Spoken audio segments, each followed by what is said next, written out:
Another lovely welcome to the Joy Sports Link here on Joy 99.7 FM. My name is Nathaniel Atto, and it's always a pleasure to be here in your company. Today, we're doing things a little differently, and it's because there is something that's happening by popular demand. Well, something major happened during the week. I'm talking about what happened at the Labadi Beach Hotel on Monday. Our thought leadership event, which brought a lot of industry heavyweights together to discuss the idea of,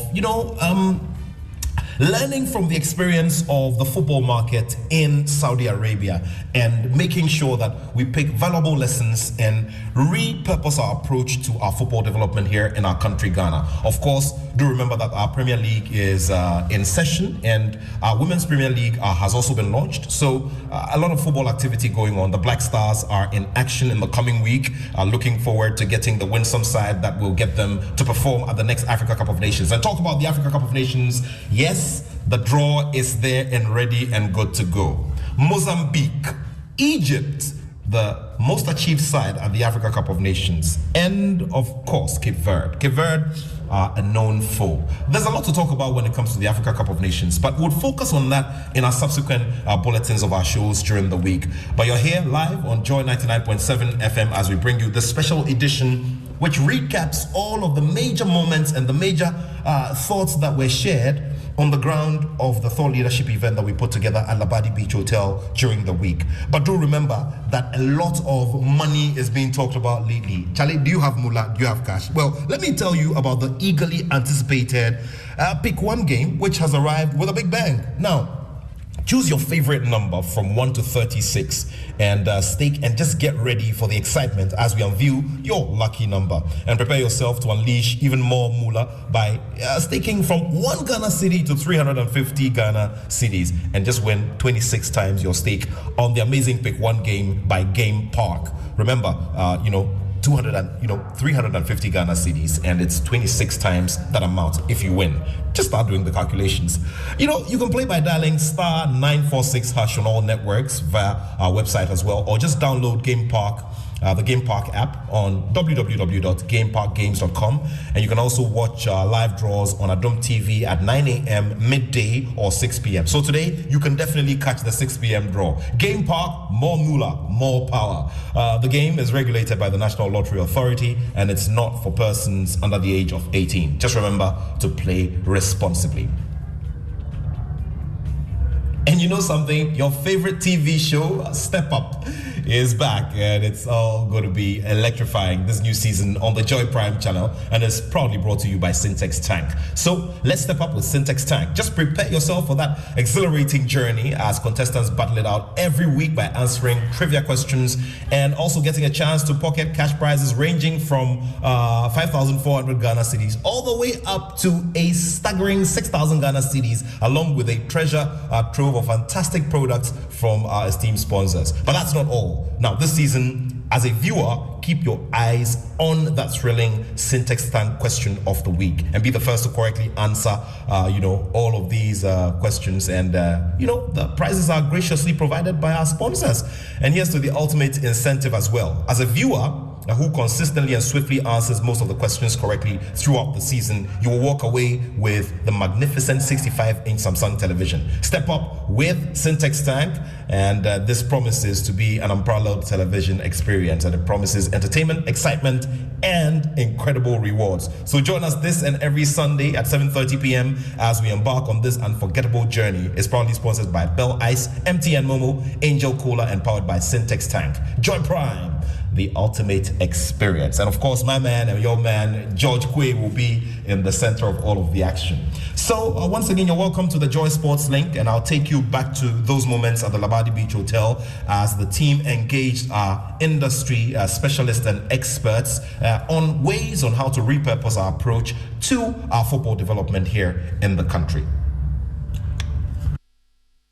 Special welcome to all of you listening to us on Joy 99.7 FM and watching us on the Joy News channel. My name is Razak Musbao, and this is a special occasion. It's a Thought Leadership event and is brought to you by Joy Sports and also Joy Business. Well, I'm doing this with my colleague Muftan Abile. You're going to see him shortly. But today we're having a very, very important conversation. We're exploring the Ghana Premier League and also looking at the Saudi Arabian experience, what they are doing in the sporting environment, and to see how best we could take a cue from it and help develop Ghana football. Well, today we are live from the Labadi Beach Hotel, and you're going to see some of the finest brains in Ghana whom we have assembled here to help us with the discussion. And just gone by were the Down House Supporters Union. And let's put a round of applause to just appreciate them for the wonderful performance they put together. Yep. So we're going to have a very exciting conversation. We want you to be part of it. So just head to Twitter and just use the hashtag Joy Sports or Joy Business. Leave your comments there and be part of the conversation. We'll definitely get it across in the course of the show. Well, to help us appreciate why we are gathered here is the head of Joy Business, Mr. Charles Nixon. Let's welcome him with a round of applause as he comes to share with us the purpose of our gathering.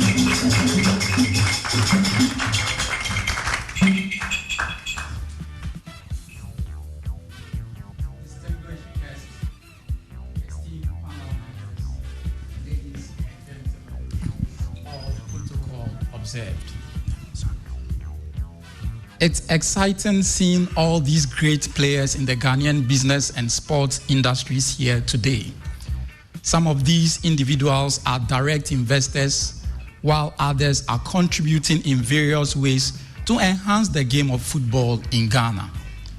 Indeed, today marks a significant milestone in our endeavor to transform football into a thriving commercial entity that can consistently contribute to Ghana's economy. In 2022, the global sports tourism market was valued at a staggering $587.8 billion, a testament to the growing popularity of sporting events worldwide. Events like the Olympics, the FIFA World Cup, the NBA, and others have played a pivotal role in propelling this industry forward. Nations such as Saudi Arabia and China have recognized the immense potential of football and have made substantial investments to attract top football talent, thus boosting tourism and economic growth. Importantly, football has evolved into a major economic force in many countries across the globe. To illustrate the English Premiership League, even amidst the challenges posed by the pandemic during the 2019-2020 football season, contributed a remarkable £7.6 billion to the UK economy and supported 94,000 jobs. Similar success stories can be found in Germany, Spain, and France, where football has become a thriving industry, fostering job creation and economic development through various value chain businesses. Regrettably, the same cannot be said for Ghana. We fondly remember the days when our stadiums were packed to capacity, fans proudly adorned their club's jerseys, and football was the talk of the town. I remember when myself and my dad, at the age of 10, were visiting the Accra Sports Stadium to cheer our beloved Accra House of Folk to victory. But what has led to the decline of this beautiful game in our nation? How can we reignite the passion and properly brand football to make it not only appealing, but also a significant revenue generator? Finding a solution to these questions will not only attract corporate support for football clubs, but also result in substantial growth through talent development, infrastructure improvement, enhanced brand equity, and the positioning of Ghanaian football as an attractive global brand. In closing, I implore all of you present today, as well as those tuning in through Joy FM 99.7, Joy News, and our social media platforms, to actively contribute your ideas and recommendations. Together, let's pave the way for a new era in Ghana football, one that boasts world-class infrastructure, job opportunities, heightened brand value, and much more. Thank you, and I wish all of us a fruitful deliberation.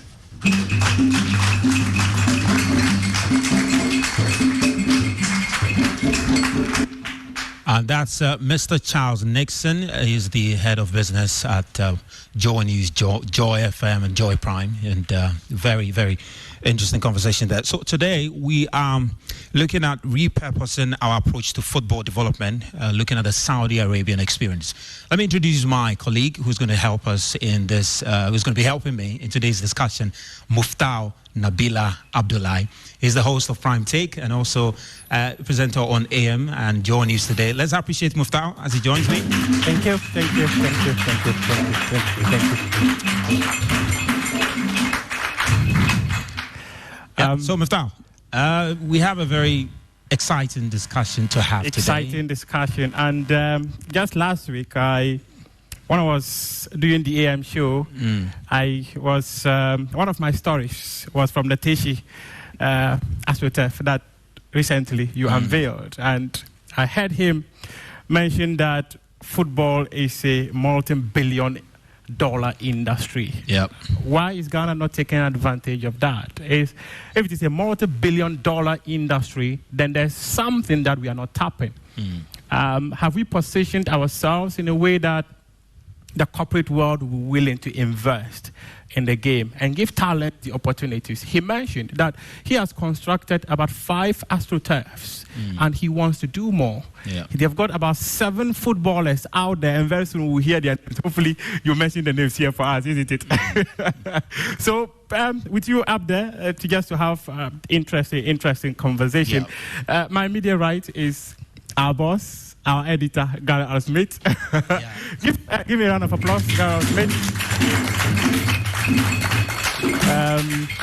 I'm sure you've been reading from him, from CNN, from BBC, Supersport, everywhere. Gareth Smith is a well-traveled sports journalist. A well-traveled sports journalist, yeah. And Prof. Robert Hansen, Professor of Marketing, and he's also the Pro Vice Chancellor of University of Communications and Technology. Thanks very much for your time.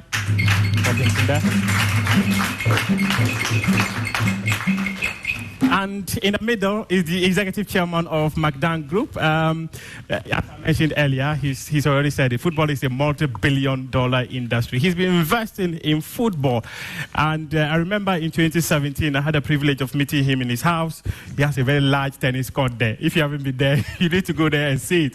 And he said something quite interesting, that if you don't invest in the youth today, what you think you have doesn't belong to you. They'll come and take it away from you someday. So you need to invest in the youth if you want to give them opportunities. And he's a businessman, someone who has done it. I remember recently when I was listening to him talk about when he was doing his master program. One day he looked at his bank balance. I was like, why am I struggling to go and do a master program when I have this amount of money in my bank account? So definitely he's someone who is willing to invest in the youth. Do we have the talent? Yes. It's an obvious question. Every day we talk about Ghana being a football nation. If we're a football nation, we need to create a platform for the talents to be unearthed. And tonight, here with us is McDan.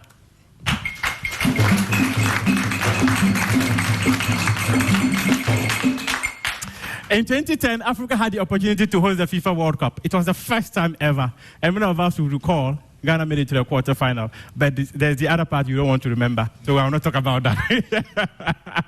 And FIFA decided that there was a man in Ghana who had the brain to be able to spearhead the marketing of the competition. And he's also a former chief executive officer of Accra House of Folk, Neil Armstrong Motabe.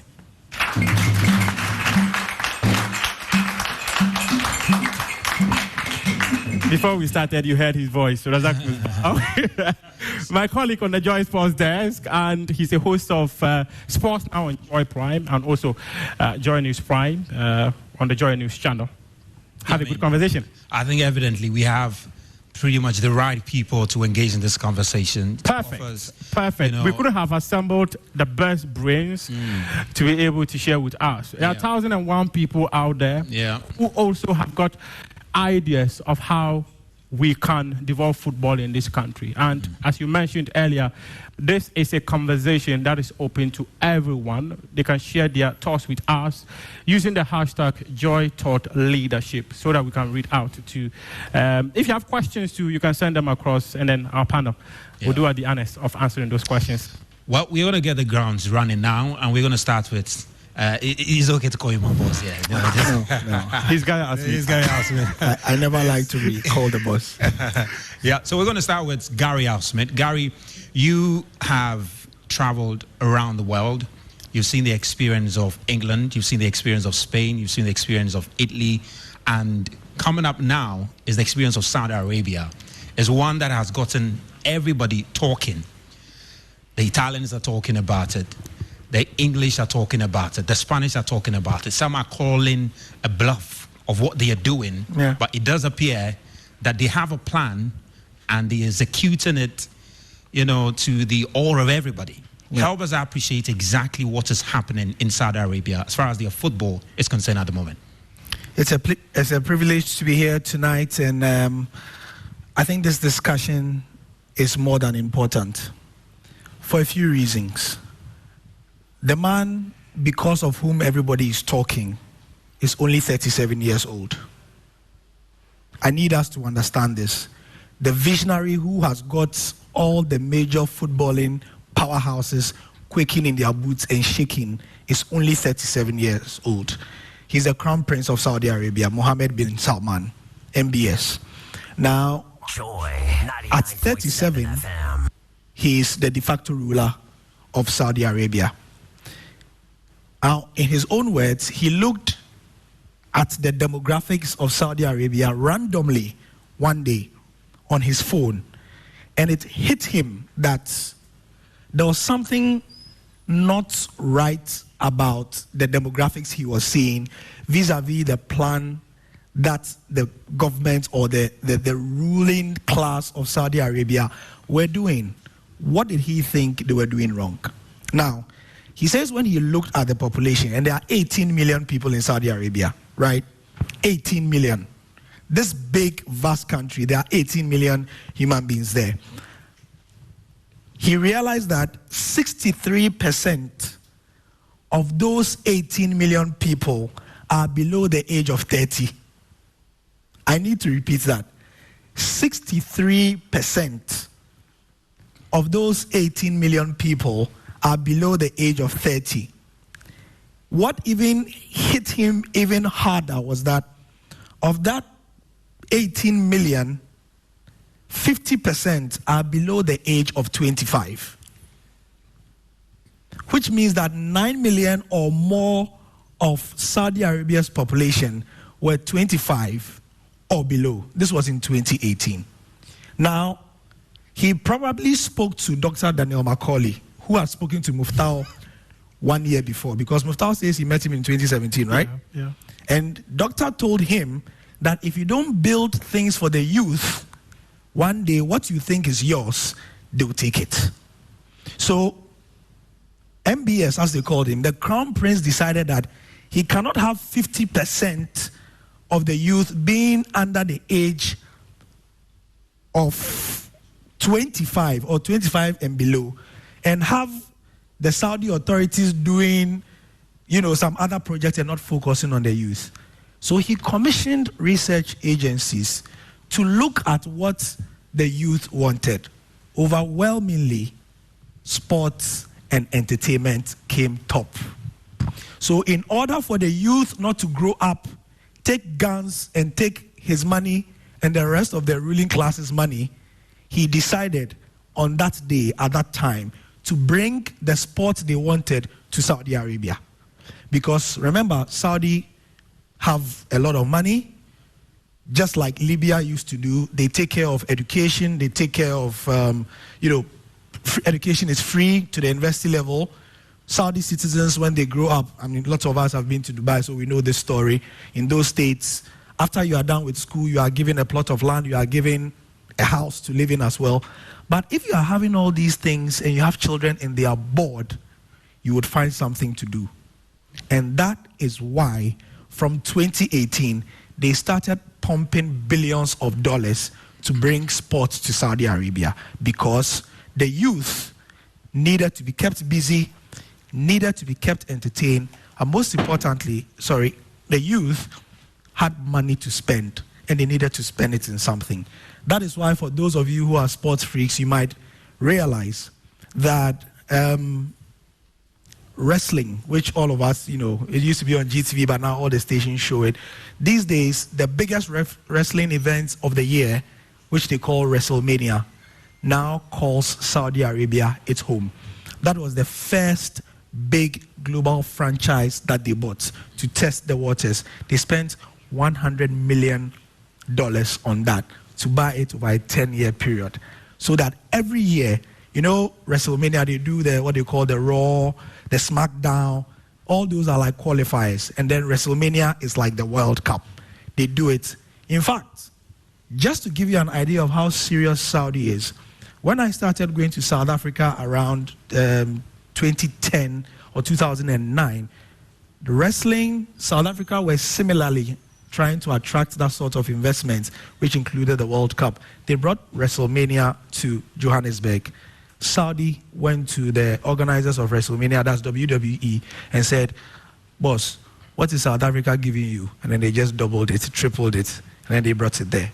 So the reason why I think this is important is that, just like Saudi Arabia, maybe one day, one leader in Ghana will look at our own population and understand that in order for the youth not to take matters into their own hands, probably we should start investing into these things. What are our figures?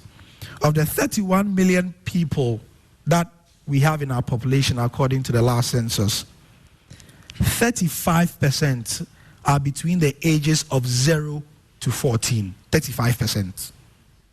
35%. 38% of our 31 million are between the ages of 15 to 35. I need that to sink in. Only 4% are over 65 years in this country. So if you spend your resources catering to the 4%, you are wasting your time. That is not to say we shouldn't take care of our aged. It's important.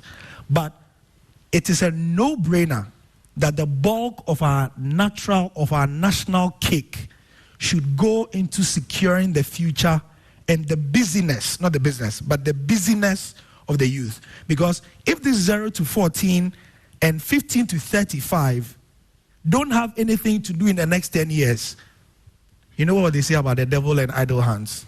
The devil will find work for the idle hand. And those are my opening remarks.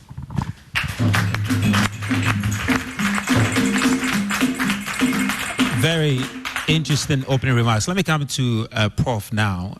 Prof, just to add that Prof has 2 doctorate degrees. Oh. And Prof, when I read that, I was like, wow.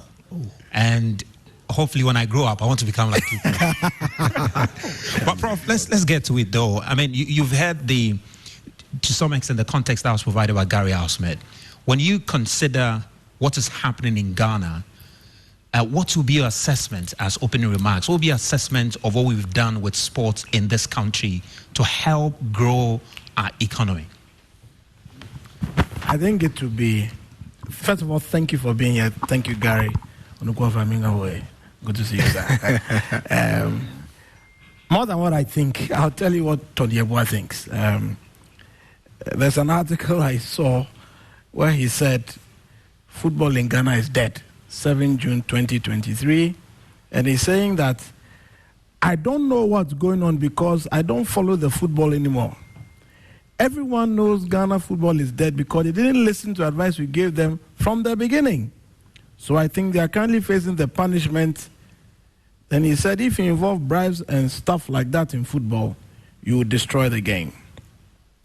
Then the famous Honorable Eugene Boache, who is also a big man, I think, Vice Chairman for Youth Sports, he also says that Ghana football needs some urgent change in leadership to rescue the diminishing fortunes of the sport.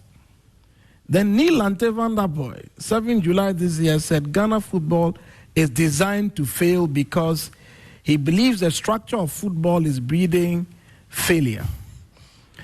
So I hear you on the youth thing, totally profound, but here's what's going to happen apart from Saudi responding to the youth demands. Yeah. Eventually, a business case will be built. So when Manchester City makes 731 million euro last year, and Real Madrid makes 713 million euro last year, the journey did begin 2 years ago. Yeah. So there's something about a systematic build-up that can start from investment in youth.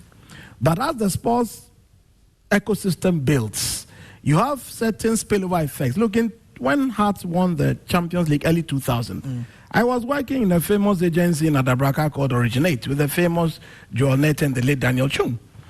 And those days, Joel had some connection with some sports marketing agency. They were the agency for the CAF. So Canon was the lead sponsor. So I remember through that Canon affiliation, we managed to get Canon, Acer, Symantec, Microsoft, and APC from Oman Fufuro. This is 20 years ago. Yeah. So I'm very much aware about how a certain brand appeal, a certain marketing acumen builds the sports proposition, whether it's football or basketball or baseball. Yeah. But here's my challenge. I think that when you take the global infrastructure, FIFA, then you have continental infrastructure, then you have the local football associations, I'm not too sure if the interlinkages are to our benefit. I'll explain. We are all jostling for the best football images, the best football propositions. And sometimes I wonder what benchmark. You said the guy looked at his phone and looked at demographics. I was writing. So there's a certain sense in which research, data, insights informs this sort of decision making. I'm not too sure if it's available or not. But I remember he said he was 10. I was younger. I went to Merton. It's right next to the stadium. Then I went to Richard. So I started going to the stadium from as soon as I could even talk. My uncles took me. We used to go that Sunday like 9 a.m. to watch Hassan Kotoko around 3. I remember Hesio Danton and Samson Lamte and because I lived in Osu, I remember Salem Park too. They used to play over there. So I've sort of seen football grow, but I'm not too sure whether it has grown backwards or grown forwards. I'm not too sure because, no, for the life of me, I don't think I was going to go near any football match this weekend, but I saw the Man U miracle. I saw Barca come back to fight before the referee blew his final whistle. Why am I oscillating between the UK and Spain when I live in Legon? I mean, something is not working. Right, yeah. So I think that if as locals we don't consume the football product, who in Serekunda in the Gambia is coming to consume it? Who is coming from Windhoek in Abibat or from Richards Bay in South? No, nobody will consume it. So I think we need to redefine this football proposition at a basic level. And then the youth proposition makes sense. But for me, more than the youth, where's the strategy? I'm not too clear. Maybe you are a sports guy, you can explain to me. But I'm not too clear where the strategy is. Whether it's coach football or it's regional football or it's the Premium League. I'm not too sure where the strategy is. But I think that we need to redefine the football proposition and be clear on what we want to achieve. And then for what it's worth, we have beyond the return and after the return and all that. Yeah. I'm not too sure whether football is part of our tourism proposition. I'm not too sure. Yeah. But I think that we need to think through this at a broad macro level. And then at a policy level, I agree what we want to do with the sport. It will trickle down into the various substructures. Then football can really make a difference. Those will be my opening remarks. Thank you.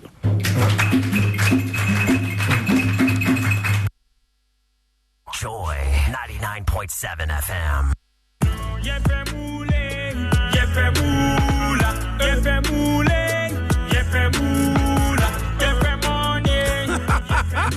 Introducing Pick 4 from Game Park Games, the easiest lottery to play and win. Pick 4 numbers from 0 to 9 up to 3 times a day to become one of our daily winners. More moolah, more power. Play online at www.gameparkgames.com or dial *946# to play. Game Park Games is regulated by the National Lottery Authority, not for persons under 18. Play responsibly. Pick 4 from Game Game Pack Games. More moolah, more power.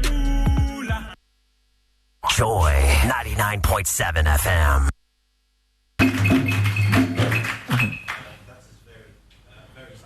Let me come to Dr. Macaulay now. Doc, now, so I was just skimming through the internet and I realized that in 2021, you decided to sponsor Great Olympics to the tune of $270,000. That was massive. Then you've also decided to expend some of your resources in the establishment of AstroTurfs. And just recently, you know, the Vice President Commission and AstroTurf that you built at Teshi, the Teshi Sports Complex, the tune of 30 million Ghana cedis. For a businessman to be expending his resources in sports infrastructure to this extent, it begs the question, why? What have you seen in Ghana football for which reason you've decided to expend these resources? You go to England, now Manchester United is up for sale and the billionaires are scrambling for it. Newcastle was up for sale and we saw how they were scrambling for it. Likewise, Chelsea. Whenever a club is up for sale in England, we see billionaires scrambling for it. You come down here, with the exception of you and a few others, it does appear the business community is not particularly interested in the football industry in Ghana. What have you seen in Ghana football for which reason you are expending your resources to the extent that you have done? And I'm sure you've been interacting with some of your business people. Why are they withdrawing from the Ghana football industry? Well, thank you very much. I see things differently. And I believe in Ghana. And I believe in the Ghanaian talent. If you look at McDonald's history, we've been very consistent, and the way we support the youth and the youth in sports. You cast your mind back. Football was like magic in Ghana. Yeah. So I woke up one day and I asked myself, what is going on? I was going to the stadium. My father was a Hasselhoff fan. Yeah. But I am Olympics, so only that day. We seem to argue a lot, and he loved football, loved boxing. If you look at what is going on in Ghana right now, we need to believe in ourselves and believe in our youth, and we have to say that we can do it. Why is McDonald doing all this? One thing I cease to do in this country is to talk about problems. The problem we came to meet, we'll continue meeting the problem, we'll live with the problem will always be there. So I taught myself to be a fixer. I normally don't complain. I normally don't want to talk about problems. I try to see opportunity and how to take advantage of an environment and make the best out of it. Not for myself, but for the youth and the future. So our investment into sports is heavy. And I am already seeing changes. And I believe that if in my small corner, or in McDonald's small corner, will be able to make a change, that would be a very great change. And look at where we are positioning our parks. They are very strategic. Yeah. They are densely populated, and when you enter into those communities, there's nothing much there to be done. And we're changing lives. And if 30 million Ghana cedi in some corner in Teshi, within, you see, if you want to develop sports, especially football, it's not immediate. Yeah. The return is not immediate. The return is not immediate. You have to have the lever to be able to do it. If not, you will break. And if you don't see the future, it's very difficult for you to do it. And if you go into supporting or trying to invest in it for sure, believe you me, you'll break down the line. It is very expensive, but if you look at a young man running up and down the field with natural talent, something's supposed to touch your heart. So those are the things I look at, and I was once a street child, so it's easy for me to identify myself with the guys down there. I was once playing football on the streets, was swimming, were just right here, always playing soccer here. So I really see myself in them. So why now that maybe God had brought me this far, I shouldn't throw back to where I'm coming from. And I believe in the youth. I believe in the Ghanaian talent. As I'm talking to you right now, I have a scout in here from Lyon. It's coming from Lyon, from Atletico Madrid.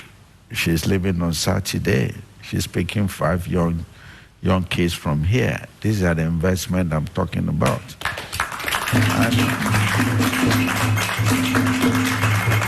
And when she came in, she told me that she had never been to Ghana. She thought there's no talent in Ghana. Every time, she's a French, so she always goes to Senegal, Ivory Coast, all the French-speaking countries. So if you look out there, you see more French players than English players. They have been able to market the French countries more than the Anglophone countries. And she said what she saw in my park in Sege, he was surprised. He said our players, the Ghanaian players, play with finesse and they listen to coaching. This is my first time hearing this. Well, every time I went onto the field, I kept shouting and shouting. I think I kept shouting. Not knowing there's something good in here. And she gave a good account of what she saw. And she said she would prefer to come here than Senegal. So I believe in Ghana. I believe that we came to meet problems, but I don't want us to sit down and be bring over our problems. In our small way, we can be able to do it. Thank you. Thank you.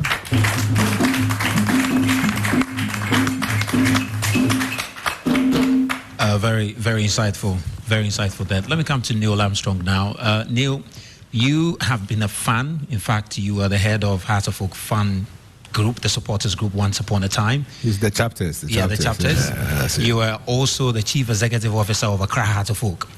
And for a very long time, you have worked with various Ghana Premier League clubs and even worked with FIFA, you know, as a marketing consultant. My question to you, as your opening remarks, is that reflecting all these years that you work in Ghana, in the Ghana Premier League, in Ghana football industry, say over a decade now, what's your reflections? What's your assessment of the league within the last 10 years? Well, I wish you'd given me this question before I came and sat here, but I'll still try and give a few reflections. But I'd like to say it's a good forum that we have, and listening to Mr. Macaulay was very, very inspiring. And the school of thought that I reckon he comes from is one that I belong to, and that's a solution mindset. And I might digress a little bit from your direct question on the Premier League over the last 10 years, because I believe in statistics, I believe in research. And if I'm not clothed with the level of research I need to do the kind of analysis I should do on the question you asked, I might do a disservice to your listeners and to your viewers. And that's why I may make some general comments on it, but I'll draw from what Mr. Macaulay came from. Solution mindset. You know, I've been following this game since I was a kid. I lived in Osu and became a Heart of Oak supporter at almost birth. And I also went to the stadium in the heady days of 77, when we played a certain half-year club of Guinea, and the stadiums were always full. Yes, they were full. Come to 79, Union Douala, the stadiums were full. Even up to when I became managing director of Heart of Oak, as recently as 2013, we got a record crowd at the stadium. And so the question you ask about the last 10 years of our league, I'll say it's a hydra-headed question. But Mr. Macaulay talked about solution mindset, and that's what I want to focus on. And with the greatest respect to every Ghanaian listening to me here, I want to put it on a very subjective level. I think we talk a lot and do very little. And that's the problem, not only of Ghana football, not only of Ghana sports, it's a problem of this nation. Mm-hmm. That's why Mr. Macaulay says it's about solution. I started writing and talking about Ghana football in like 1994. Don't ask me how old I am. But yes, that's when, the consciousness came to make a contribution around that time. And so, I'm like I said, I'm a phobian, so I'll go for House of Folk meetings. A lot of things happen. But you just want to see where can you bring a solution? Where can you help to make this better? And to preface my opening remarks, it's just to appeal to everyone that is in this room, listening to Joy FM, listening to all your sister stations and watching Joy News. Ghanaians, we need to look to become part of the solution. We've been part of the complaining gang for too long. Yeah. It's time for us to become part of it. So Mr. Magdan, I salute you from the bottom of my heart. I want to commend you for what you are doing, not only for Ghana football, because I also follow you and follow the stuff that you do. It's this kind of mindset that will develop our nation. So many young people leaving this country for all manner of reasons. Our football talent leave this country for as little as $1,000 United States dollars to go and play in Ethiopia. That is the problem. How do we cure it? You talked about why are people leaving, why corporate Ghana not coming in here. Corporate Ghana want to see a brand that they can associate with. And that's why I will commend this FA that after we had 2019 announced number 12, we all remember that 77 of our referees were caught on record doing stuff that didn't enhance the integrity of our game. Fast forward to a little in 2020, COVID-19 hit Ghana. Our president, His Excellency Nana Akufo-Addo, shut down football. For 2 years, almost 2 years, our football was comatose. There was nothing happening. So when Tony Yeboah says Ghana football is dead, I can understand him. When he talks about some of the ills of our game, I'll be the last person to run away from them. Because as House of Folk MD, I could get a call from a referee before a game and say, hey, Papa, what's up? I'm refereeing your match this weekend. What is the referee calling me to say this? Yes. Wow. And so when you have those conditions, and I talked about 2019, announced that the number 12 expose, 77 referees. And then COVID-19 strikes us. And after that, with a brand as solid, as dirty as our football, a certain young man called Kurt Edwin Simon Okraku, and I've had debates with him about stuff that I think is not working well with Ghana football. But if I want to salute him, when I say I salute the FA, is that in spite of all these problems, solution mindset, from 4 sponsors, the FA ran to 24 sponsors. This is after all the negativities. 20 sponsors added. A sponsorship income of 2.3 million Ghana cedis increased to 23.1 million Ghana cedis.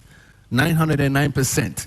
In spite of all the negativities, it's that solution mindset I call all of us to.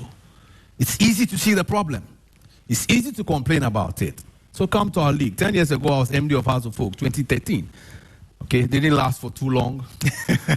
But yeah, life happens. $150 million loan when a young Brazilian boy with 2 feet moved from one club to another club for 220 million euro. What is football to us in Ghana? What is football to us in Ghana?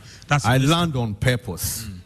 Ladies and gentlemen, if we understand the place of purpose for our football, these conversations will be useful towards resulting in action steps that will make us work and use football to change the lives of this nation. My opening remarks. Thank you. Amazing.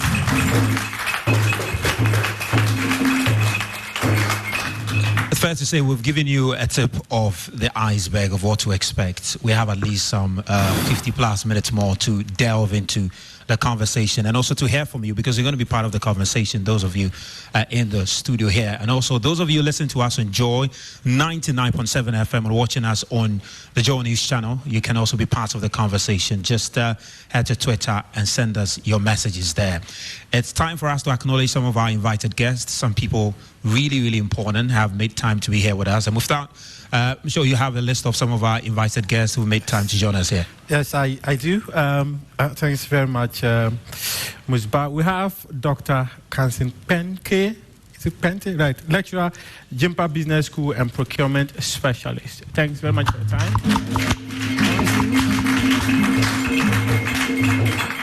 I apologize if I didn't get the name right. The name is Kansin Pente. Okay. Very important. Thank you very much. Yeah, very important. Thank you, sir.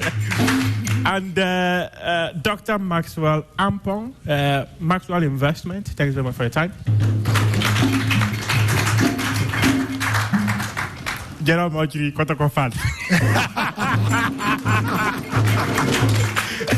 That's a good one. And we also have Mr. Ernest Bonny with us. He's Group Chairman, OBZ Group Ghana Limited. Thank you very much. Domi. Oh, okay, thank you. And also Evangeline Na, Presby University. Thank you. Ebenezer Nto, Presby University.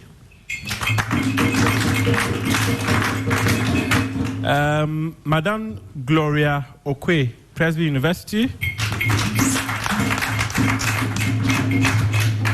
Daniel Abedi, Presby University.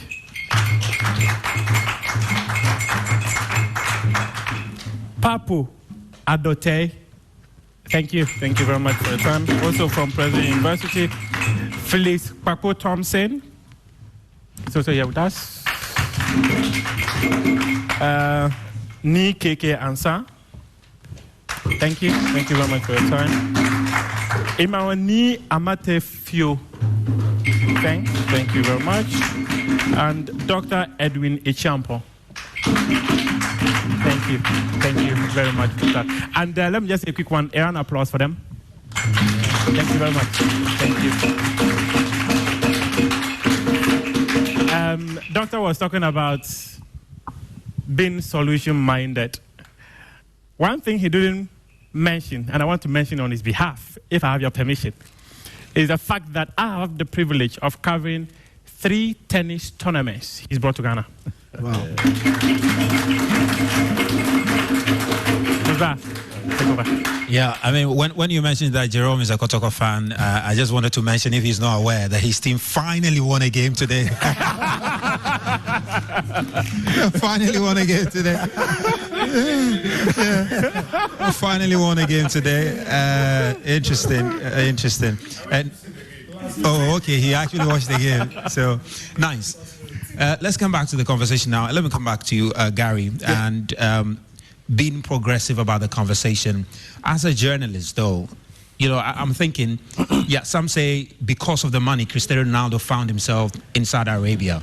Yeah. But some way, somehow, he wouldn't have necessarily played in Saudi Arabia had there not been certain other things there. Because it's easy to say it's because of the money, but there are a few other things that also attracted him there. Likewise, Neymar. Likewise, Henderson. You know, likewise, Sadio Mane.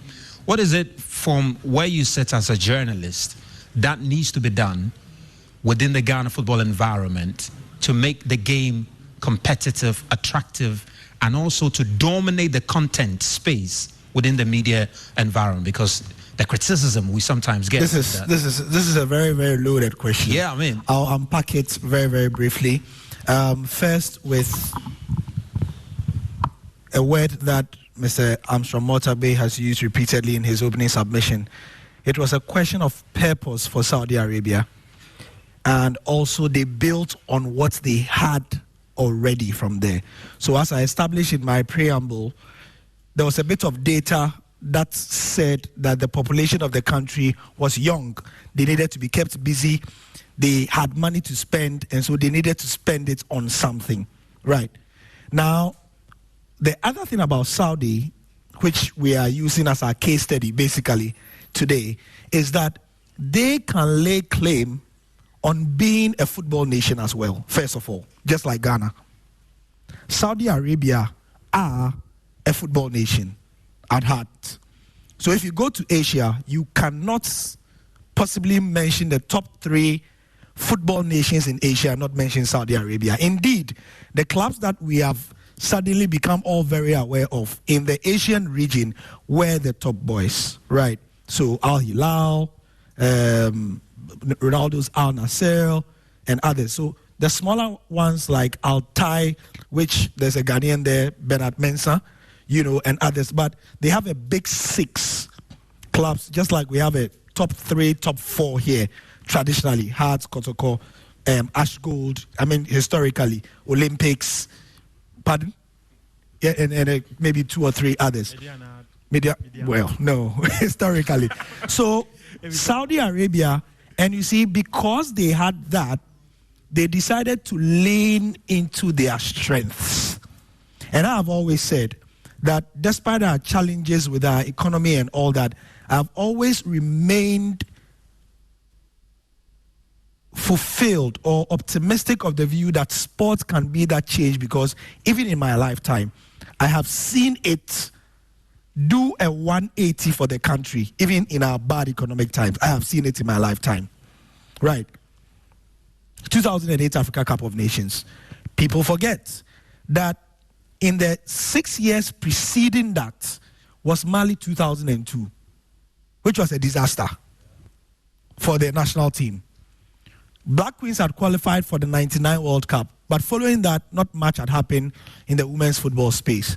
Hearts of Oak and Kotoko had dominated to a certain extent on the continent, leading to Hearts winning the Champions League, and then, Confederations Cup, Hearts and Kotoko became there was all that. But then they came along,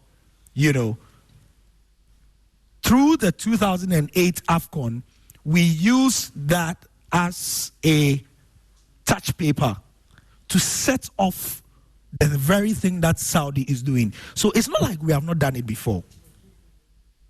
It is not like we have not done it before. And which is why I am hopeful that this conversation we are having is not a waste of time. Saudi leaned into their area of strength, which is that they were a football nation. They had a huge football culture already. Now, this is in contrast to a place like Qatar. And this is important. The reason why Saudi decided that this year they wanted to do all the magical things they are doing is that they basically looked at Qatar and said, how is Qatar Qatar does not have a football culture at all.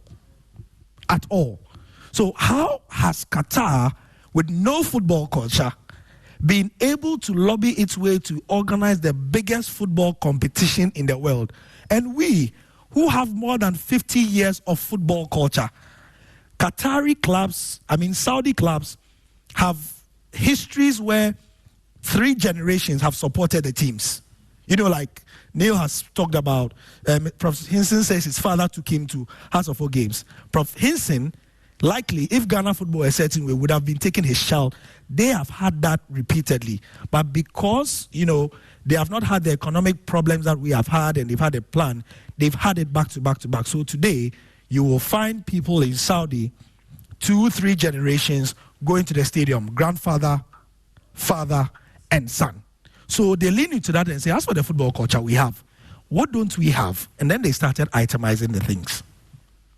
So they decided, all our kids, and I've given you the demographic of their kids, are not supporting the Al Nassr and things because on their TVs are Premier League, La Liga, Bundesliga. All the best players in the world are those that the children of Saudi Arabia wanted to emulate. So they sat down and said, but this Ronaldo that all these our kids want to see, how much do we need to bring him? Right? So this Mbappe crowd that we have our own proper Saudi league, that our children, they are not even minding our people, and how much do we need to bring him? And then they decided that if Qatar has been able, through lobbying, as at 2010, 2012, get the rights to the World Cup, they who had the football tradition, they had more money than Qatar anyway. Remember, Saudi Arabia has a susu box. They have a susu box. They have a savings account, which they call the PIF, the Public Investment Fund, of about, let me get the figure right, $776 billion. That is their susu box. It's just $776 billion. That's their susu box. So when they are broke, I mean, I don't even think they'll be broke, but you get a point. So they decided, we have the stadia, we have the teams, we have the tradition, we have the money, we have the TV stations, we have the power.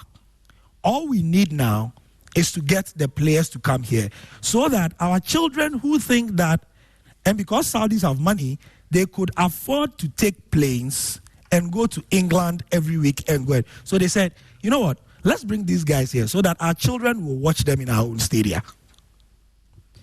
In the case of Ghana, we may have fallen on hard times now. But again, people older than me will remember a time where, and again, this is in my lifetime, we attracted the best talent in the sub-region into this country, and we were not the richest in the country. We leaned into something that Dr. Macaulay has spoken about and Mr. Motabi has spoken about as well, our unique selling propositions, that Ghana is a peaceful place. It's a big thing we can sell to these other players, because rather than, with the greatest of respect to our cousins Nigeria, if you weighed every situation on its merits, pound for pound, and you gave the average African the choice of going to Nigeria or coming to Ghana, they would come here, right? Why? I mean, they can go out of Labadi Beach at this time, 10, walk on the street, and the chances of being marked are lower. You know, so safety is a big deal. If you will give them a certain amount of money that they can eat and take care of their families, they will come here. And we've done it before. So when we were bringing Valentine, Atem, and all these guys, it was just in the 2000s. Pardon? Sulama Abdullah of blessed memory, and all these guys. So it's not like we have not done it before. Now, what again Saudi did was, once they decided that we can bring these players here, they made sure the infrastructure was okay, and that is where they will beat us now. Because Ronaldo is not going to play on a sand park. Neymar is not coming to play on a Sakura Park. Benzema is not going to play at Kotobabi Swag Park. Or Ashama Sakasaka Park. You know what I'm saying? Or Kumasi Abu Abu Echilehono Park Biwo. You know, or go to Tamale, what's the name of this famous park? Kaladan Park. Or Jandu Park. They will come and play there. So that is why I am excited that people of the ilk of Dr. Daniel Macaulay are building those frameworks. Dr. Kwame Che has done a very ballsy thing, in my opinion. Look, that facility he has built at, what's the name? I always forget it. Abrankese. It's a bold and daring thing he has done. Because, for God's sake, what is at Abrankese? There's nothing there. But he's thinking many, many years ahead. And for those of us who don't have his money, who say that's Papa Yedenoye. But he's seeing something that we are not seeing. And those people are called visionaries. So I would ally or tie my cloth also to that of Dr. Daniel Macaulay and Neil in answering your question, to say that the reason why we chose Saudi is that if you look at the things that inure to their benefit, which were the catalyst for what they are doing now, we are not too far ahead. We only have to decide that as a people, we are actually doing it. So just to sum up, the football culture that will engender, we have it. It was only, you see, we have short memories. It is only 2 seasons ago that in this country, Accra Hearts of Oak and Great Olympics was so oversubscribed that we broke gates in this country. It was here. At the meat of COVID. It was COVID. Like, the government was even begging people, like, you understand what I'm saying? It was such a big match that the COVID team, what was they called? The COVID, the organization that was taking care of COVID, were basically debating whether the GFA should open the match. You recall? Whether they should open the match for people. And this is only 2 years ago. So I am saying that if we are, for listeners on Joy FM and viewers on Joy News, if we have chosen Saudi Arabia, it is a very good example for us because maybe, I mean, England and Spain and things, their GDPs are bigger. But we can really compare ourselves to Saudi because literally 3-4 years ago, they were where we are now. But they decided on the solutions mindset as well. And they are where they are. I hope that answers your question, Chief. Perfect, yeah. Perfect. Gary, thanks very much. Let me come to Prof. Prof, Gary mentioned a staggering figure that is in the Susu box of Saudi Arabia. We might not have that. We might not have $700 billion at our disposal. But definitely, there might be some marketing and branding concepts that we could begin to implement to, grow our football economy to the level where it is able to contribute like it did in England in 2021-22 season, $10.4 billion to the economy in England. You're a marketing person. What can we do as a nation, marketing-wise, to project our football to become such an integral part of our economic growth? I truly appreciate the positive mindset on the panel, and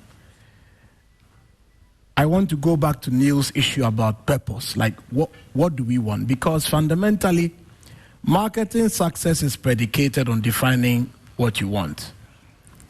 The AstroTurf is brilliant. The University of Ghana is finishing stadium after 11, 12, 13 years. Yeah. We are nearly done. So in the scheme of things, is there a certain infrastructure ecosystem we need in order to even come near Saudi Arabia? That's why I said it's the one thing that will be a minus for us. Because if we want all these players to come, they certainly will not come and play on. So that is what I think we urgently need to fix. Brilliant. Yes. So in a solution spirit, is there any public-private methodology we can come up with where if government can provide a certain quantum, yes, we throw in the private entrepreneurs, we throw in the University of Ghana type stadiums, and eventually have a certain plan that gives us a certain infrastructure stock by a certain time, because that's what we need as a basis for carrying this agenda forward. So somebody should be thinking through this medium to long term and saying, okay, so what do we do? He made a point about how the stadia is in population dense areas, because in his mind, he's trying to stop a situation where the youth indulge in vices that can be put off because they are doing sport.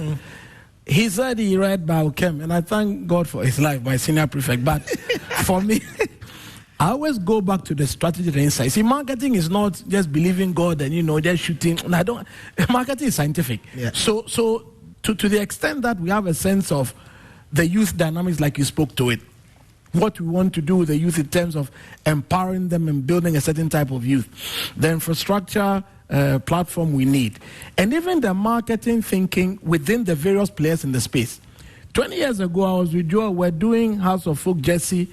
Those days it was Kodochu Mbafu, and we're trying to sort of find out how we could take proposals to companies to get them to sponsor House of Folk. This is 20 years ago in Adabraka, behind the Riley Secondary School originate. So it's not as if we haven't made attempts. But I think that from club level to policy making level, we need marketing thinking all across. Because at the end of the day, we also need to be commercially viable. All this is not just believing God to put up infrastructure. At the end of the day, Daniel must make some money. I mean, it might not be short term, but even with a long term horizon, at a point, we need some payback. So for me, we need to start defining at a very basic level what exactly is the football product in this country. Is it just the players? Is it just the pitches? Or is it all the merchandise and the memorabilia? There's a discussion to be had around all that. 20 years ago, I went to Singapore. I was working with Honorable Kwamna Bartels. I was technical advisor for innovation and entrepreneurship. So I got into Singapore and we were watching football at 2 a.m., 3 a.m. And everybody was watching. The pubs were full. They were watching Premiership. Premier League, yeah. Exactly. I remember there was a shop in front of our hotel where they were selling Man U t-shirts for $99 a pop. It was full every day. And the shirt is £40 in the UK. Why is it $99 in Singapore? Because in Asia, the following is unimaginable. So they built a brand to the point where it's being consumed internationally, even more than at home in terms of merchandising and memorabilia.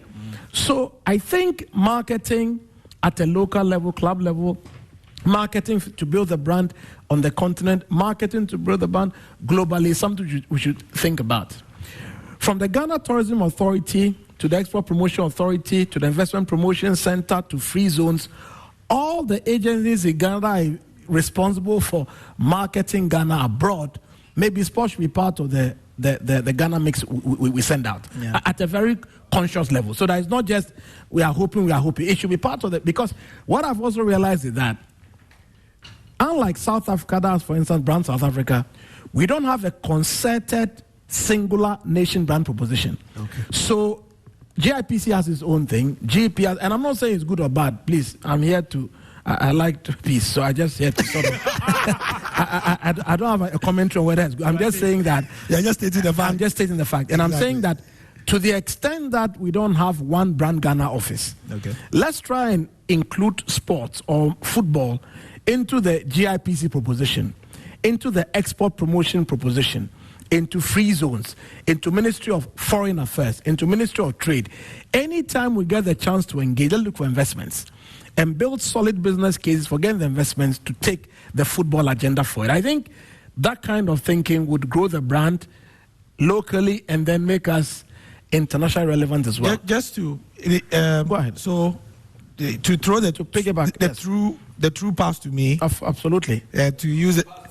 That pass through the channel. I'm running into it and I'll give you a cutback. Go ahead. Now, you may have noticed that in the past 2 years, I believe, the Black Stars and all our national teams, when they are traveling, they have Visit Ghana on their thing. Yeah. In fact, Visit Ghana, just to point that. Go ahead. So Visit Ghana is part of the sponsors of at least the Black Stars and the Black Queens. So they are part of it. Interesting. On the kits of the national team, there's actually Visit Ghana on it, on the training kit. Yeah. Who is behind it? Which agency is behind it? I can't, but because you mentioned that we should include it into our tourism mix. I get it. Yes. I get it. So I don't know to what extent that has gone. Interesting. But I know that, it's been, when we went to the World Cup, you saw in all the pictures that we had the Visit Ghana on it as well. So I know that, what's his name? Is that Kwesi Ajiman? Yeah. Yes. He's a part of the management committee of the Black Stars. And so that is how they bring the tourist, the Visit Ghana element into it. Interesting. If you look at all the Black Stars games on the billboards, the boards there, as part of the sponsors, there's always Visit Ghana. So take 2 years ago, I was sitting in Kigali. I was Deputy Vice Chancellor at the University of Kigali, and anytime you saw Paul Kagame speak about the Visit Rwanda thing, it's as if it is his best. It's like he's intentionally interested in making the Rwanda brand grow because of us. And the pride with which he speaks about it was always very refreshing, because a president is supposed to be a very big person who doesn't really have time. No, he has time. And he speaks about it in ways that suggest that from the very top of the country, they are interested in projecting the nation brand using a vehicle which is foreign but still football. Sure. So I'm sort of saying that there are so many innovative ways of doing these things. We just need to be expansive in how we think about it, and marketing can take us forward. Prof, let me come to Dr. Macaulay. You're a business person, very rooted in business. It's fair to say that to a large extent, all the money is with your crop of people, the business people. I'm sure when Neil was MD, he was knocking on your doors and a few others to get money from you. But but it doesn't come easy. It doesn't come easy to get your money, because just a few days ago, the Member of Parliament for Takwa and CM, and in fact the Chief Executive Officer of Mediama, were appealing to Goldfields, who had withdrawn their sponsorship for Mediama. And they were appealing to them to reconsider their decision. So my question to you is, what can the states do to help you business people to find it attractive Yes. to give money to Kumasi Asante Coast, to give money to Mediama, to give money to Dreams FC? Without has a program. Yeah, and without the Or Great Olympics. You see, Great Olympics. Olympics. You know, the question. You know, the question here is, let's be careful not to get ahead of ourselves. I always believe you work with what you have. That's true. Yeah. And I also believe in leadership. The leadership. What is killing us in this country is leadership. And why will somebody sponsor something? There must be an interest. Of course. Yeah. The strongest word in the dictionary is interest, and how you see the future. What had killed our game in Ghana, I don't really agree with Tony Yeboah. Okay. And I beg to differ. Our football is not dead. I remember about 7 years ago, I gathered all those who started course in Ghana, not the players, but the owners. Okay. I brought them here. We organized a course. I started a course. I revived the course league in Ghana. Okay. Why so? I had an AstroTurf, but I asked that we should play the coast league on the Sakura Park. There's something called culture, memory. You start from there. Why will somebody take you serious? My mother said, if you don't take yourself serious, who should take you serious? The only team I support in the world apart from Oli is Nottingham Forest. I have been an ardent supporter of Nottingham Forest when Nottingham was in even the 3rd division. Oh, okay. Why? Wow. Because I want to buy that team. Oh, okay. Wow. Okay. I want to buy Nottingham Forest. Imagine with all this development going on. McDonald buy Nottingham Forest, and every time you see about 60% of the players in the English league from Ghana.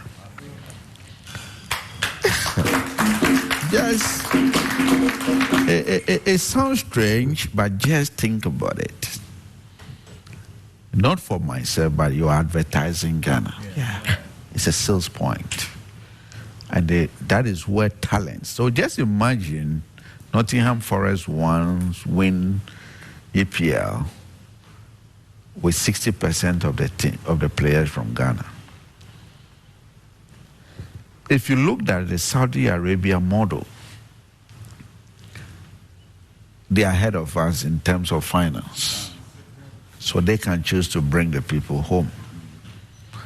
We can have a talent basket from here and control the world. Whenever I talk about leadership, a lot of people think it's an easy thing. Leadership is not an easy thing. If you want to drag government into business, into football, there must be what we call deliberate effort by government. It must be a deliberate effort by government and the political leaders to say, this is the dream, this is where we're going. Yeah. Why should Kagame sponsor Arsenal, Rwanda on their shirt? I'm not a marketing person, but there is the need to sell your country. Of course. Football has sold Ghana than any other product in Ghana. Where are we coming from? I'm a businessman. By 2030, Saudi Arabia wants to push $22 billion in football. Yeah. By 2030, we're talking about 7 years from now. And I know they'll go beyond that with the way they have started. What are we doing? What are we running with? What do we have? We have raw talents. I'm a businessman sitting here. How many talent am I developing every year? If you go to Sege Adan, I have bought 150 acres. I'm building a whole sports village. 4 football parks, including grass, tartan track, a football academy, 12 tennis court with a center court, a gym, a boxing arena, including a sports clinic. The only place you can get a good sports clinic is in South Africa. There's going to be one here.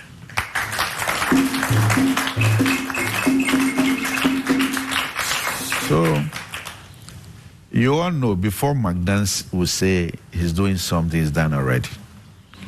So you will soon see, if you go through Sege right now, you will see what is going on there. It's the biggest astroturf. But if you look around the world, some countries are still playing on grass.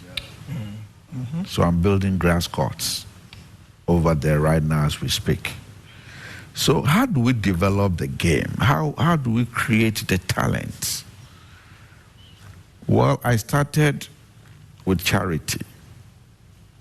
I would turn it into business. Why do I want to do that? To attract, to have people interest, to be able to maintain the consistency. You must have business approach to whatever you're doing in this country. That's why I say, don't let us get ahead of ourselves. Yeah. We talk, but it's about time we walk the talk. How do we walk the talk or talk the walk? This is our country. And the talents are just everywhere. I will also put the blame on the part of the journalist.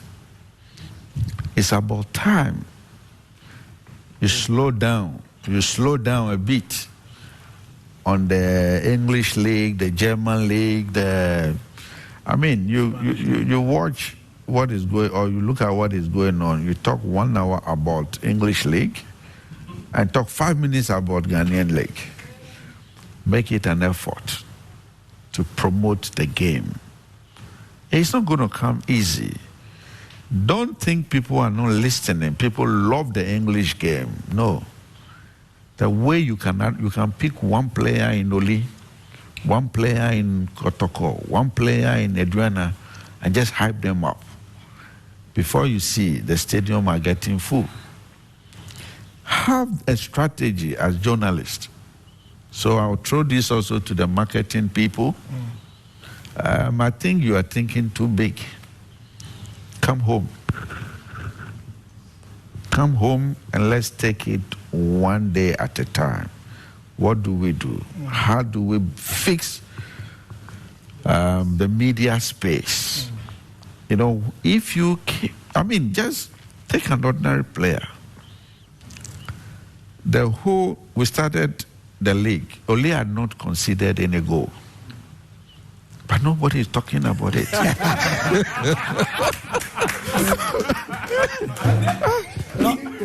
Kotoko is swallowing all the goods. Who is talking about it? You understand? It's a marketing point. Yes, it is. We need to develop the game. That is when we can look at model. The Saudi Arabia model is fantastic. And they started with their culture. Yeah. They were able to employ the best coach. But even in Ghana, even if we get the best coaches, we can't even tell that this coach, he doesn't need 1 or 2 years. He needs to be consistent. He needs the support of everybody to be able to build the team. Okay. If your coach league break, you can't win any cup from the Black Star level. That is why McDonald has gone down and building talent. Just doing what I can. If you look at the players we have here, very skillful. Joy, Very 99.7 skillful, FM. but they lack stamina. So, what are the journalists and the marketing people looking at? How many football scouts do we have in Ghana? We have to even have a whole plan that we build scouts in Ghana. We build people who go out there to look for talent and sell them and bring them home and be around the teams and give advice to directors of clubs and all that will grow. So for me, football is a $1 billion business.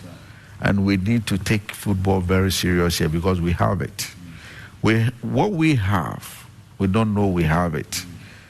But if you look at what McDan is doing also, it has to do with bringing the children together who turn out to be bad.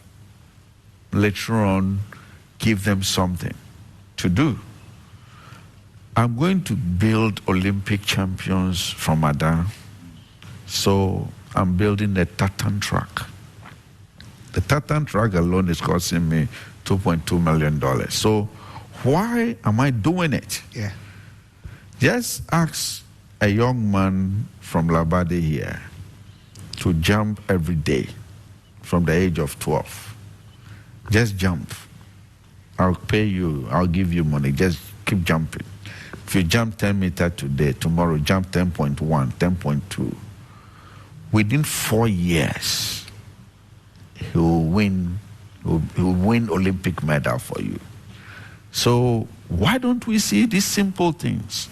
That's why I talk about leadership. It doesn't take much to do some of these things. And Ghana, we are talking about comparative cost advantage. We have it. We have it seriously. So it's about time we leverage on what we have than getting ahead of ourselves. So when you set a target that you cannot meet, frustrates you.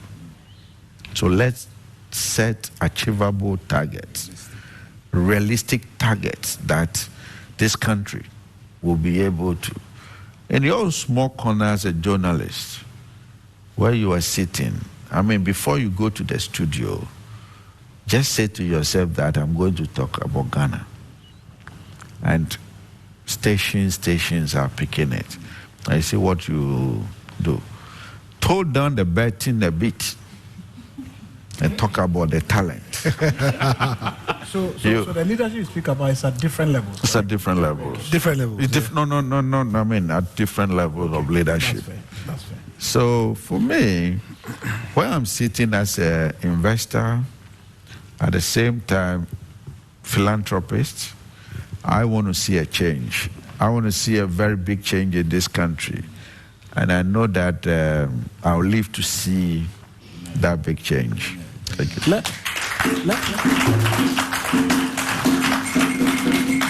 On the journalist matter, since the chart from the businessman is that every day when you're going to work, think of Ghana. I'm thinking we can start some football alumni stories because there are people who played for Tamale United 18 years ago, probably went to Holland, are back, maybe they are retired. I see Stephen Appiah jogging in the University of Ghana campus all the time. Sometimes I work out with him. So there are some of these people who came from Colts, they came from your Hearts of Folk, your Lee, and so on and so forth. So if we start football alumni stories, for instance, they tell you where they came from, together those who are playing there now, I think it could be a very fertile combination for those who came before and those who are there now. So we can begin to generate some narratives around what's happening locally. And you tone down on the premiership discussions there. No, he said tone down the betting. The betting. Well, interesting. And Prof, just to add that, in fact, at Joy Sports, we have such a platform. Okay. We have a program called Prime Take. I think our last edition was with Wilberforce Efum. Last Friday. Is he still there? Yeah, Well, yeah, that's good. That is it. Yeah, that's it. It's interesting because, like you say, because we are media, it's like you also said it, Doc. It's not easy to do because when you watch our counterparts from England and things like that, and they speak to Obafons in Fum, by the time they finish doing the 30-minute package, there are rich pictures from 1950, Exactly. you know. Yeah. But I found it so difficult. And get those pictures. Infum is talking about, 1957 went, and there's no picture to show. Yeah. You know, so we hear what you are saying. It is not easy to do, and it can be frustrating, but, you know, we can only encourage ourselves and each other because it's Ghana we have. I mean, again, in the last 3 years, for those who have listened to Joy FM in particular for 26 years, you know that the 6 o'clock news is untouchable.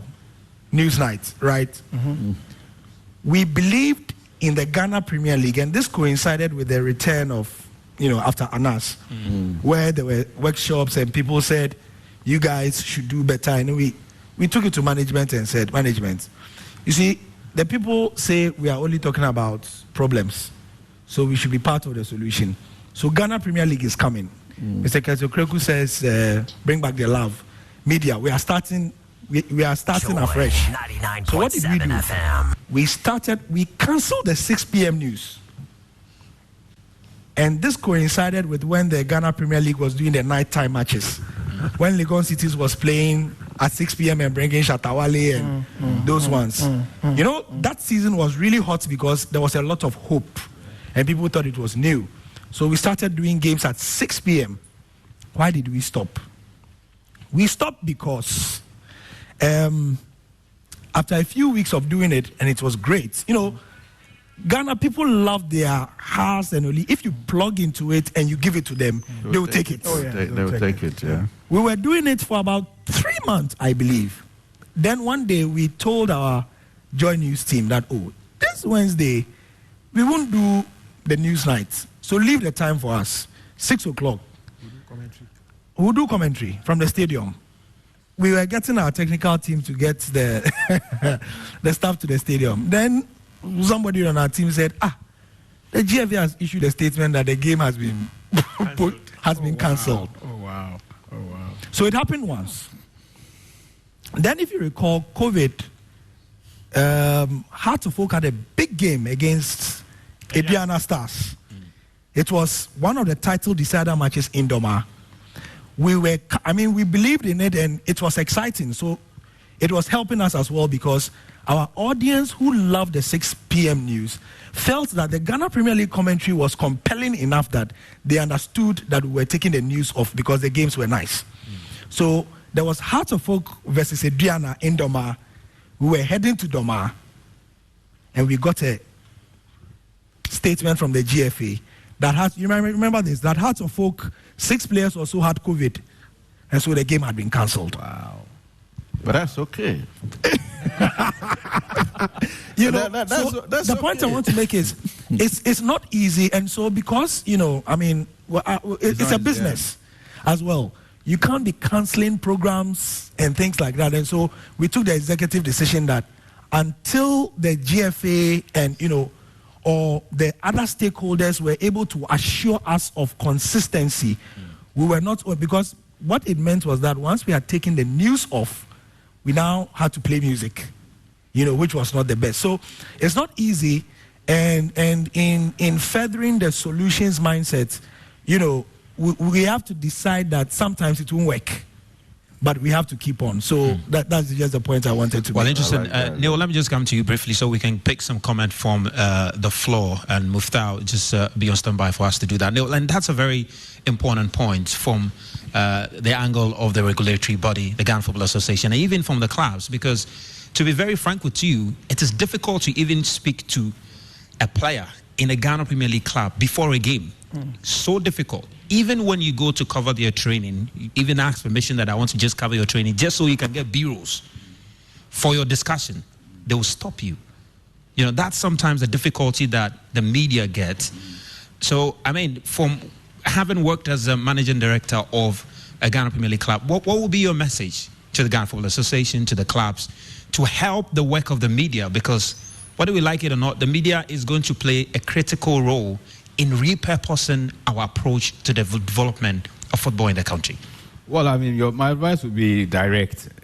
And Prof. Hinson alluded to the fact that marketing thinking. Again, I also come from a marketing stock, having worked with Unilever in marketing for a number of years. And it's about the paradigms with which my brothers and sisters who work in football work with. You were very charitable in saying that you want to interview a player before a game and you have a challenge. When I was MD, we used to have every other week we had sessions with the media.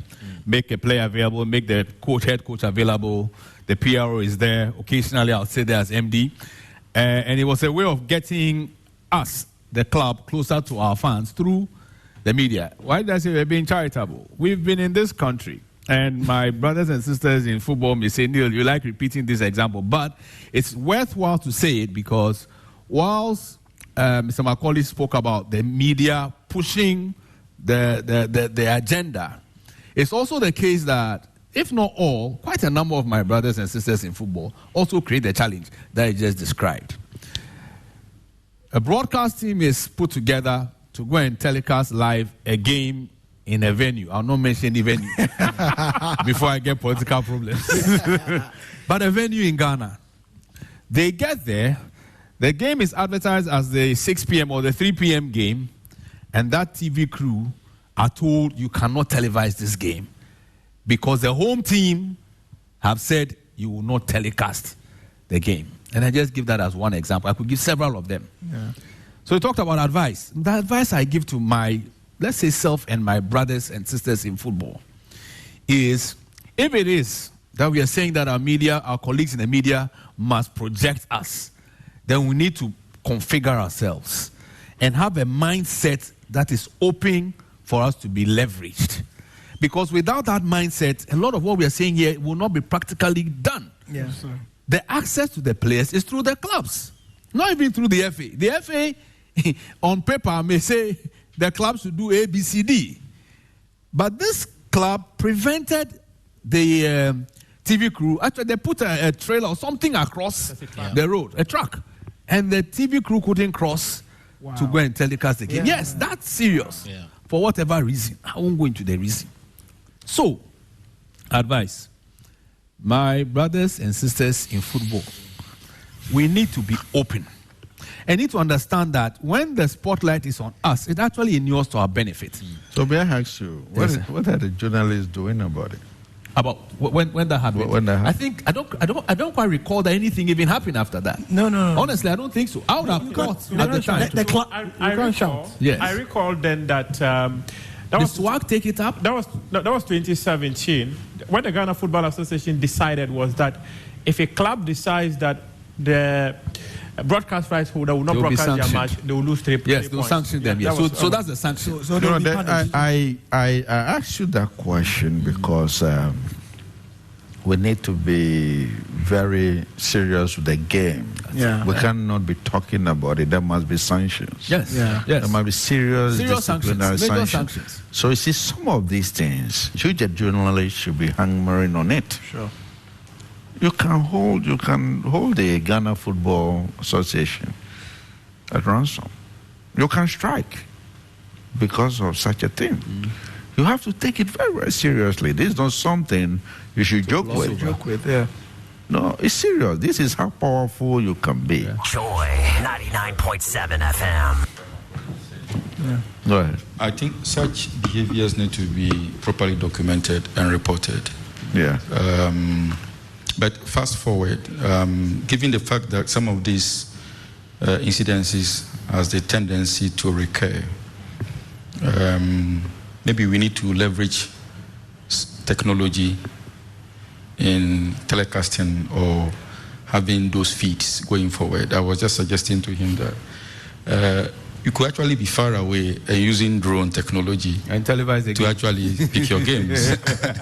So let us also leverage technology. Yeah, we'll just I think we'll just take advantage of this to hear also from our audience here, and even questions. So let's just, if you're interested, So if you want to add to this, you can just lift your hands. I can just make a follow-up. Yeah. As part of the contributions that has been made, I think the key teams have come out from all the panelists. And that is research, a strategy that is underpinned by research, and the need for us to be very deliberate.